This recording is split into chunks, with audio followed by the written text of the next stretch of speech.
Mana surgawi. Porsi ayat bacaan diambil dari Kisah Para Rasul pasal 11 ayat 19 sampai 30. Sementara itu banyak saudara-saudara telah tersebar karena penganiayaan yang timbul sesudah Stefanus dihukum mati.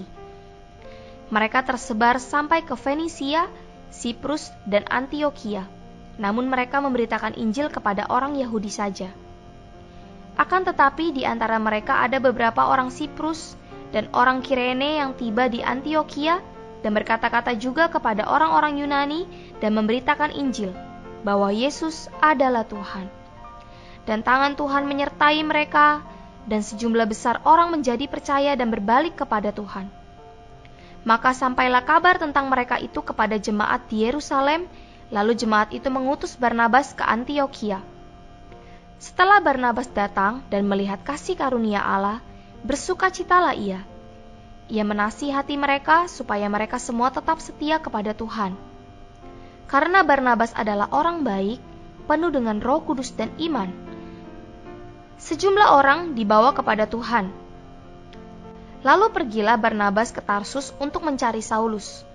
Dan setelah bertemu dengan dia, ia membawanya ke Antiokhia.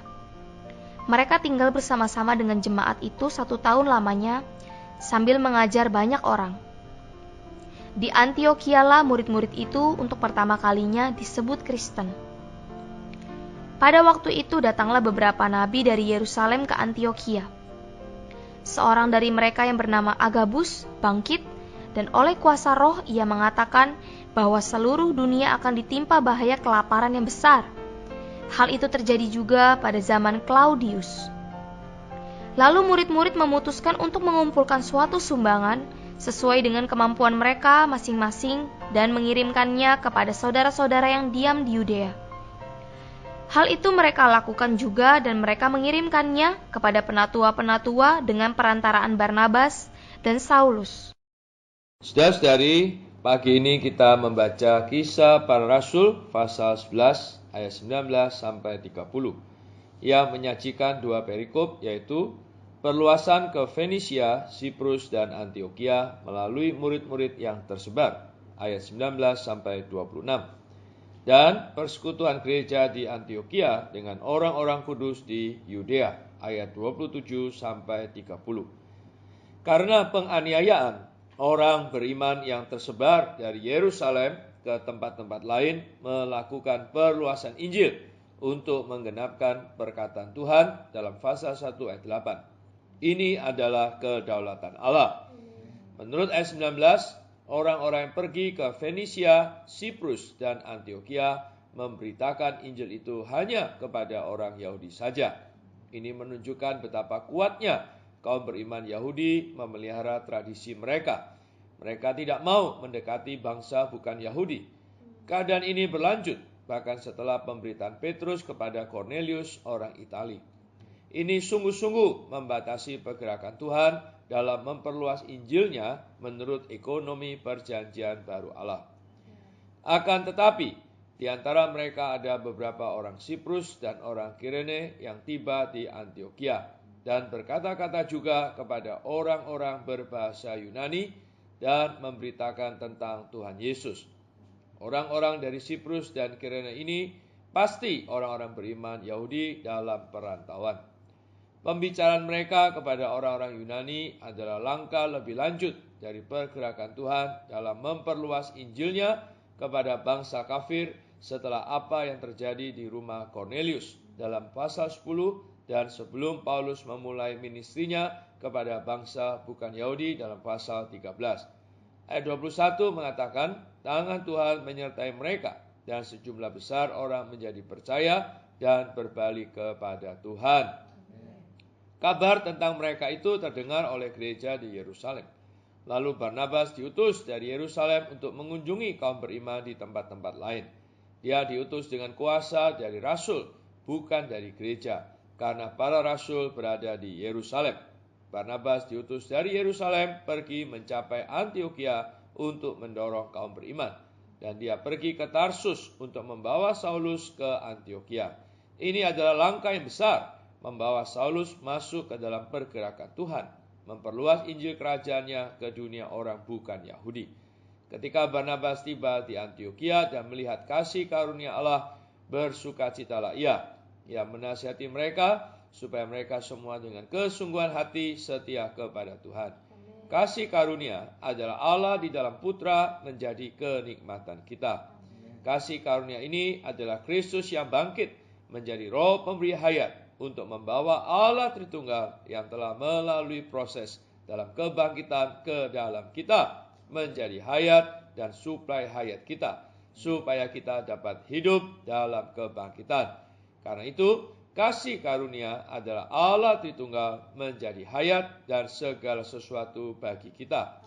Kasih karunia yang Barnabas lihat, pastilah Allah Tritunggal yang diterima dan dinikmati oleh kaum beriman dan diekspresikan dalam keselamatan mereka, perubahan dalam hidup mereka, kehidupan mereka yang kudus, dan karunia-karunia yang mereka gunakan dalam sidang-sidang.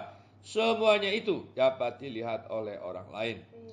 Setelah itu, pergilah Barnabas ke Tarsus untuk mencari Saulus, dan setelah bertemu dengan dia, ia membawanya ke Antiokhia. Mereka tinggal bersama-sama dengan jemaat itu selama 1 tahun, sambil mengajar banyak orang. Di Antiokhialah, murid-murid itu untuk pertama kalinya disebut Kristen. Kata Kristen di sini dalam bahasa aslinya adalah Christianos, satu kata bentukan bahasa Latin. Kata yang terakhir, Ianos, itu menunjukkan seorang pengikut dari seseorang yang diterapkan kepada budak-budak milik keluarga besar di Kekaisaran Romawi. Orang-orang yang menyembah penguasa kaisar disebut Kaisarianos, yang berarti pengikut-pengikut kaisar, orang-orang milik kaisar. Ketika orang percaya kepada Kristus dan menjadi pengikut-pengikutnya, ini membuat beberapa orang di kekaisaran itu menganggap Kristus sebagai satu saingan kaisar. Di Antiokhia, mereka mulai menyebut pengikut-pengikut Kristus itu Kristianos, orang-orang Kristen, penganut-penganut Kristus, sebagai satu julukan, satu istilah penghinaan. Murid-murid di Antiokhia diberi julukan ini sebagai penghinaan. Ini menunjukkan bahwa mereka memikul kesaksian yang begitu kuat bagi Tuhan, sehingga mereka berbeda dan khusus dalam pandangan orang-orang yang tidak percaya.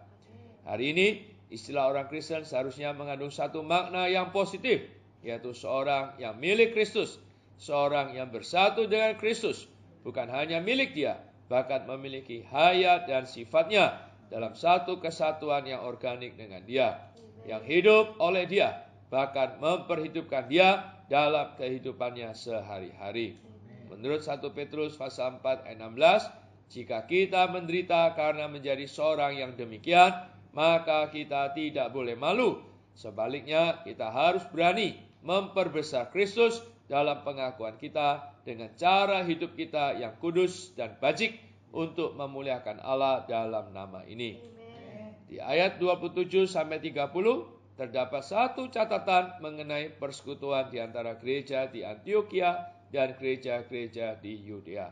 Pada waktu itu, datanglah beberapa nabi dari Yerusalem ke Antiokhia. Dalam perjanjian baru, nabi-nabi adalah orang-orang yang berbicara bagi Allah dan mengutarakan Allah dengan wahyu. Kadang-kadang mereka digerakkan untuk bernubuat.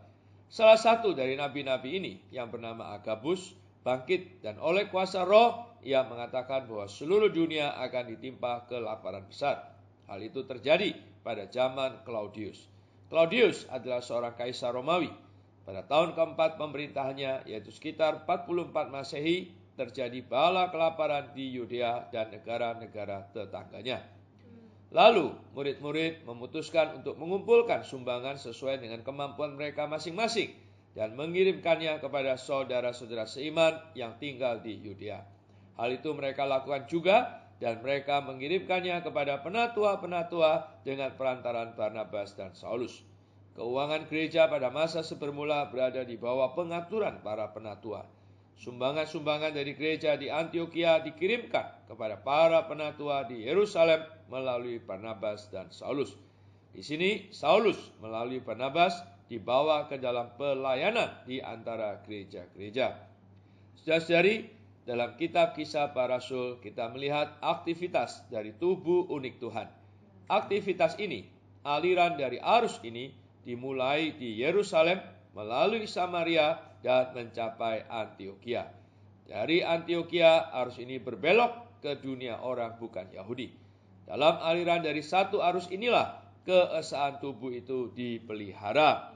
Adalah penting bahwa kita semua melihat keesaan yang digambarkan dalam kitab Kisah Para Rasul dan belajar untuk memelihara keesaan ini.